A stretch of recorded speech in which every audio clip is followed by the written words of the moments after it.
Gaza ഏറ്റെടുക്കുമെന്ന് ആവർത്തിച്ച American president Donald Trump ഗാസയെ ഏറ്റെടുക്കാനും സ്വന്തമാക്കാനും നവീകരിക്കാനും താൻ പ്രതിജ്ഞാബദ്ധനെന്നും ട്രംപ് പറഞ്ഞു. ഭാവിയിൽ വികസനം കൊണ്ട് ഗാസയെ ഒരു മനോഹര സ്ഥലമാക്കി മാറ്റുകയാണ് തന്റെ ലക്ഷ്യമെന്നും അദ്ദേഹം ചൂണ്ടിക്കാട്ടി. ന്യൂ ഓർലിയൻസിലെ സൂപ്പർ ബൗളിലേക്ക് പറക്കുന്നതിന്റെ ഇടയിലാണ് മാധ്യമപ്രവർത്തകരോട് ട്രംപ് ഗാസയെക്കുറിച്ചുള്ള തന്റെ പദ്ധതികൾ ആവർത്തിച്ചത്. യുദ്ധാനന്തരം ഗാസയെ ഏറ്റെടുത്ത് നവീകരിക്കുന്നതിനും അവിടം കൈയടക്കി വച്ചിരിക്കുന്ന ഹമാസിനെ ഗാസയിലെ നിയന്ത്രണം ഒരിക്കലും ഏറ്റെടുക്കില്ലെന്ന് ഉറപ്പുവരുത്തുവാനും താൻ പ്രതിജ്ഞാബദ്ധനെന്ന് ട്രംപ് വ്യക്തമാക്കി. ഗാസയിലെ പലസ്തീനികളെ തങ്ങൾ സംരക്ഷിക്കുമെന്നും അവർ തീവ്രവാദത്തിനിരയായി ഇനി മാറില്ലെന്ന് ഉറപ്പുവരുത്തുകയും ചെയ്യുമെന്നും അമേരിക്കൻ പ്രസിഡന്റ് ഊന്നിപ്പറഞ്ഞു. ഗാസയുടെ പുനർനിർമ്മാണത്തിനു വേണ്ടി പശ്ചിമേഷ്യൻ രാജ്യങ്ങൾ പലസ്തീൻ ജനതയെ ഉൾക്കൊള്ളുവാനും ഏറ്റെടുക്കുവാനും തയ്യാറാകുമെന്നാണ് താൻ വിശ്വസിക്കുന്നതെന്നും ഡൊണാൾഡ് ട്രംപ് വ്യക്തമാക്കുന്നു.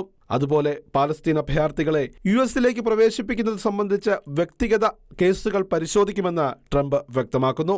ഗാസ വിഷയത്തിൽ ട്രംപ് സൗദി അറേബ്യ കിരീടാവകാശി മുഹമ്മദ് ബിൻ സൽമാൻ രാജകുമാരനും Egyptian president Abdul Fattah al Sisi ഉൾപ്പെടെയുള്ള പശ്ചിമേഷ്യൻ നേതാക്കളുമായി നിരവധി ചർച്ചകൾ നടത്തിയതായിട്ടുള്ള റിപ്പോർട്ടുകളും പുറത്തുവരുന്നുണ്ട്. അതേസമയം ട്രംപിന്റെ ഗാസ നിലപാടിൽ എതിർപ്പുമായി ഹമാസ് ഭീകര സംഘടനയുടെ പൊളിറ്റിക്കൽ ബ്യൂറോ അംഗം ഇസാത്ത് അൽ റഷ്ക് രംഗത്ത് വന്നു.